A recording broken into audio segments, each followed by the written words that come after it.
સૌથી પહેલા તો જે વિમાન દુર્ઘટનામાં પરલોકે સીધાય છે એની આત્માની શાંતિ માટે બધા પ્રાર્થના કરીએ. હું આજના ટોપિકમાં તમને થોડી ઇન્ફોર્મેશન આપીશ એરપ્લેન વિશે.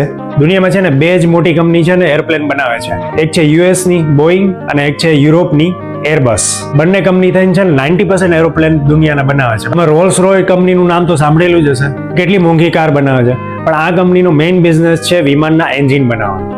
90% એનું છે ને રેવન્યુ આવે છે એ વિમાનના એન્જિન બનાવવાથી. 10% જ છે ને એનું રેવન્યુ કાર બનાવવાથી આવે છે. કાર તો ખાલી આ લોકો શોખ પૂરતું બનાવે છે. વિમાનમાં છે ને પૂંછડીના ભાગે બ્લેક બોક્સ કરીને છે ને એક વસ્તુ રાખેલી હોય છે. એ બોક્સમાં છે ને વિમાનની બધી જ વસ્તુનું છે ને રેકોર્ડિંગ થાય. પણ તમારે જે કોકપિટમાં બે પાયલટ બેઠા હોય ને એ શું ડિસ્કશન કરે છે એનું પણ એ રેકોર્ડિંગ કરે. જ્યારે પણ વિમાન ક્રેશ થાય ને એટલે પેલા છે ને બ્લેક બોક્સ રિકવર કરવામાં આવે અને એમાંથી ઇન્ફોર્મેશન લેવામાં આવે ભાઈ એનું રીઝન શું હતું ક્રેશ થવાનું. આ વિમાન દુર્ઘટના પછી ઘણા બધા બીતા છે કે ફ્લાઇટમાં બેહવું કે નહીં.